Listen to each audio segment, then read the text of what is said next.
Hello guys, welcome to Tollywood టాసర్స్. చాలా రోజు ఆల్మోస్ట్ 1 వీక్ తర్వాత వీడియో చేస్తున్నాం. అనివార్య కారణాలు ఏం లేవు. మేము ట్రిప్ కి వెళ్ళి ఆ మనిషి కొంచెం వేరే పనిలో బిజీగా ఉన్నాడు, చేయలేక. ఇంకొక మనిషి అసలు అడ్రస్ లోనే లేడు. అందుకని వీడియో చేయలేకపోయాను. మ్యాక్సిమం ట్రై చేస్తున్నాం ఇప్పటి నుంచి, గ్యారంటీ వీడియో చేయడానికి ఎనీ టెస్ట్ కి. బట్ సెకండ్ టెస్ట్ గురించి ఏ వీడియో చేయలేకపోయాం కదా. ఒకసారి మాట్లాడుతాం సెకండ్ టెస్ట్ గురించి, థర్డ్ రీక్యాప్ టెస్ట్ అసలు ఏమేమి. థర్డ్ టెస్ట్ థర్డ్ టెస్ట్ గురించి. థర్డ్ టెస్ట్ గురించి ఒకసారి మాట్లాడుతూ కొంచెం మనం ఎలా జరిగాయి, ఏమేమి జరిగాయి కొన్నిసార్లు మెయిన్ పాయింట్స్ మాట్లాడుకుందాం. వీడియో స్టార్ట్ చేసే ముందు యాజ్ యూజువల్ గా Nikhil bro yeah. Video start చేసే ముందు మీరు కానీ వీడియో చూస్తుంటే please like share and subscribe our content. Third test అయిపోయింది. స్టార్ట్ నాకు చేద్దాం. అనిపించింది అంటే 2023 వరల్డ్ కప్ తర్వాత ఎంత బాధ వేసింది ఫైనల్లో. సేమ్ బ్రో, అంతే బాధ ఉంది మ్యాచ్ ఓడిపోయాక. నేనైతే అది మొత్తం అది లార్డ్స్ టెస్ట్ కదా. సతీష్ రెడ్డి అవుట్ ఉమ్. అయినాక కూడా మ్యాచ్ మొత్తం చూసిన. బుమ్రా బ్యాటింగ్ చేస్తున్నంత సేపు, సిరాజ్ బ్యాటింగ్ చేస్తున్నంత సేపు మొత్తం చూసిన అసలు. అంత మ్యాచ్ నేను చూసి చూసి కొంచెం హోప్ ఉంటుంది కదా గెలుస్తుందని. అప్పటి ఉమ్. ఏంటంటే చాలా కష్టం. 90 రన్స్ కొట్టాలి. లాస్ట్ 2 వికెట్లు ఉన్నాయి. లాస్ట్ నంబర్ 10 నంబర్ బూమ్రా సిరాజే ఉన్నారు. కష్టంలే కష్టంలే అనుకుంటుంటే మెల్లమెల్లగా సింగిల్ తీస్తూ స్కోర్ తగ్గుతా వస్తుంది టార్గెట్. ఎక్కడో చిన్న చిన్న హోప్స్ ప్రతి ఓవర్కి ఒక సింగిల్ వస్తుంది కదా. ప్రతి ఓవర్కి ఒక సింగిల్. నేనేమనుకున్నా అంటే 40 ఓవర్స్ కి 40 సింగిల్, ఒక 40 సింగిల్స్ అలా నిద్ర మధ్యలో ఒక ఎక్స్ట్రా అటేచ్ వచ్చినా చాలు, అయిపోతుందిలే అనుకున్నా. కానీ ఎక్స్ట్రా అంటే గుర్తొచ్చింది, ఎక్స్ట్రా గురించి మాట్లాడాలి మనం. One of the main reason India match ఓడిపోవడానికి, ఇంగ్లాండ్ 2 ఇన్నింగ్స్ లో కలిపి 40 ఎక్స్ట్రాలు ఇస్తే ఇండియా 63 ఎక్స్ట్రాలు ఇచ్చింది. సో అక్కడే నీకు 23 రన్ డిఫరెన్స్ వచ్చింది. ఇండియా 21 రన్స్ తోనే ఓడిపోయింది. ఆ ఎక్స్ట్రాలు కానీ మనం కంట్రోల్ చేసుంటే మేబీ ఈ మ్యాచ్ గెలిచే వాళ్ళమేమో. అందులో లో స్కోరింగ్ గేమ్ కాబట్టి ఎక్స్ట్రాలు కొంచెం మెయిన్ అవును. పాత్ర పోషిస్తాయి. అందులో 190 రన్స్ పిచ్ అలా బాగాలేనప్పుడు మనం 20 30 ఎన్నో 30, ఆల్మోస్ట్ 30 అరౌండ్ ఇచ్చారంటే ఆల్మోస్ట్ వాళ్ళ స్కోర్ తగ్గిస్తే 160 150 ఉండదు, మనల్ని కూడా కాన్ఫిడెన్స్ వచ్చేది. అవును. అండ్ ఇంకోటి, బట్ ఫస్ట్ ఇన్నింగ్స్ లో కూడా ఇండియాకి మంచి లీడ్ వచ్చేది. పంత్ రన్అట్ అవ్వడము, మళ్ళీ కేఎల్ రాహుల్ సెంచరీ అవ్వగానే అవుట్ అవ్వడము, మళ్ళీ లాస్ట్ లో ఫటాఫట ఫటాఫట వికెట్లు పడిపోవడం, ఇవి కలిసి రాలేదు. అసలు కానీ నేను ఆ థర్డ్ డే యాక్చువల్ గా థర్డ్ డే చూసాక, నేను ట్రిప్ లో ఉన్నా, థర్డ్ డే స్కోర్ చూసా. సో ఆల్మోస్ట్ అందరూ ఇంకేముందిలే, డ్రానే డ్రానే అనుకున్నారు. కానీ మనం మాట్లాడుకున్నాం కదా, ఖచ్చితంగా లార్డ్స్ లో ఖచ్చితంగా రిజల్ట్ వచ్చే మ్యాచెస్ జరుగుతాయని. యాజ్ యూజువల్ గా ఫోర్త్ డేలో వాళ్ళు అవుట్, ఫిఫ్త్ డేలో మన వాళ్ళు అవుట్.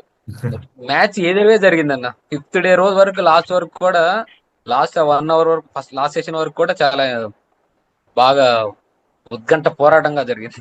కానీ క్రేజీ మ్యాచ్, అసలు ఎవరు ఎక్స్పెక్ట్ చేయలే ఇంత మ్యాచ్ క్లోజ్ అవుతుందని. ఇంకోటి, ఇది అవును. ఈ సిరీస్ స్టార్ట్ కాక ముందుకు అసలు ఎవరికి హోప్స్ లేకుండే ఇండియా గెలిస్తే. అసలు ఇండియా ఒక్క మ్యాచ్ గెలిచినా చాలా అనుకునే వాళ్ళు చాలా మంది ఉన్నారు. ఎ- ఎందుకంటే రోహిత్ శర్మ లేకుండే, విరాట్ కోహ్లీ లేకుండే, వీళ్ళిద్దరు మెయిన్ బ్యాటర్ లేకుండే. ఇన్ఎక్స్పీరియన్స్ బ్యాటింగ్ తో ఇండియా వచ్చుండే. అసలు ఎవరు గెలిస్తే ఒక్క మ్యాచ్ కూడా గెలుస్తారు అనుకోలేదు. బట్ ఈ సిరీస్ మొత్తం ఇండియా గట్టి కాంపిటీషన్ ఇచ్చుకుంటూ వచ్చింది ఇంగ్లాండ్ కి, వాళ్ళ హోమ్ గ్రౌండ్ లోనే. గెలుస్తుంది పక్కన పెట్టు, మినిమం మినిమం వాళ్ళకి కాంపిటీషన్ ఇస్తుందని కూడా ఎవరు అనుకోలే. ఆ కొత్త స్క్వాడ్ చూసి కాంపిటీషన్ ఇస్తుందని కూడా అనుకోలే, పెద్ద హోప్స్ లేవు ఎవరికి.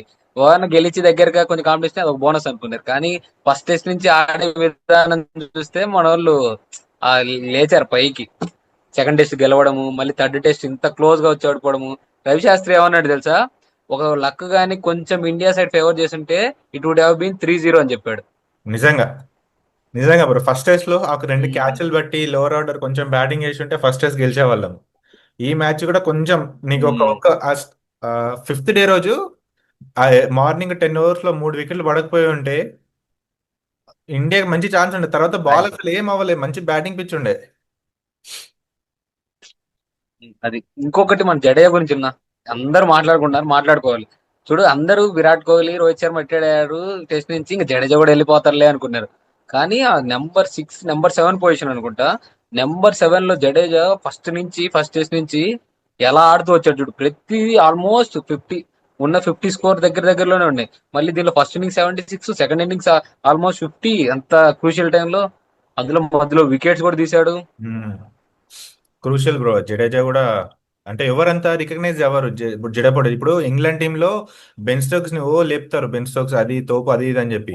కానీ జడేజా కాంట్రిబ్యూషన్స్ ని ఎవరంతా రికగ్నైజ్ చేయరు. బట్ అట్లీస్ట్ ఈ మ్యాచ్ తోనైనా జడేజా పొటెన్షియల్ ఫ్యాన్స్ రికగ్నైజ్ చేస్తారని చూద్దాం. ఇంకోటి మన మెయిన్ కాంట్రవర్సీ, గిల్ పోయి జాక్ రాణిని అన్నాడు కదా. అది అదే మెయిన్ నిజంగా. మా ఇండియా వాళ్ళు అంటే ఇండియా వాళ్ళు ఏదో పొడి చేసి బీభత్సంగా ఆడేస్తారని చాలా మనకు చాలా ఎక్స్పెక్టేషన్స్ ఉంటాయి. వేరే వాళ్ళు ఏమన్నా అంటే మన వాళ్ళ దగ్గర ఉడుకు రక్తం ఆడేస్తారని. కానీ అలాగే పక్కన వాళ్ళ దగ్గర కూడా ఉంటది కదా. అది ఈరోజు బయటపడింది మొన్న. బట్ నాకు తెలుసు ఉండాలి మరి అవతల వాళ్ళు మనము స్లెడ్జ్ చేస్తే అవతల వాళ్ళు రెచ్చిపోతారనే టైంలో మనం స్లెడ్జ్ చేయకుండా ఉండకూడదు నన్ను అడిగితే. అవును, అది పర్ఫెక్ట్. కానీ ఎందుకంటే వాళ్ళకి బాగా ట్రిగ్గర్ అయిందన్న. బాగా. చూద్దాం ఇప్పుడు వాళ్ళ ట్రిగర్ అయితే మనకు కూడా ఇప్పుడు గట్టి ట్రిగర్ అయింది. మనకి చూద్దాం. నితిన్ రెడ్డిని ఆ, హ్యారీ బ్రూక్ ఎస్ఆర్హెచ్ ఇద్దరు టీం లేదు ఎన్ని మాటలు ఆ, అన్నాడు. చూసుకుందాం. నెక్స్ట్ మ్యాచ్ మాంచెస్టర్ లోనే కొంచెం స్పిన్ కి అనుకూలిస్తుంది, అక్కడ చూసుకుందాం మనం. అది ఏం లేని ఇంకా ఏం లేని ఇన్ఎక్స్పీరియన్స్ ఇండియా టీమే అంత కాంపిటీషన్ టీమ్ ఇస్తుంది. స్టేజ్ లో వచ్చింది ఆల్మోస్ట్ 3-0 ఉండాల్సింది, ఇంగ్లాండ్ కి 2-1 వెళ్ళిపోయింది. అదే ఇప్పుడు ఇంకా మంచి ఆ, పట్టుదల ఏమంటారు కసి మీద ఉంటారు ఇప్పుడు ఇండియా టీం ఇంకా. ఉడుకు రక్తంతో మరిగిపోతూ ఉంటారు. యా చూద్దాం. మళ్ళీ నెక్స్ట్ వెనస్డే రోజు ఫోర్త్ మ్యాచ్. మంచి బ్రేక్ వచ్చింది ఇన్ బిట్వీన్ కూడా. మేబీ రెస్ట్ అవడానికి అంటే ఇండియా టీం బాగా రేసి ప్రివ్యూ కూడా మాట్లాడదాం. ప్రివ్యూలో కూడా అన్ని మాట్లాడుకుందాం. అంతవరకు good bye, Tata. Next year India శ్రీలంకలో జరగబోయే T20 వరల్డ్ కప్ కి ఇప్పుడు ఆగు దాకా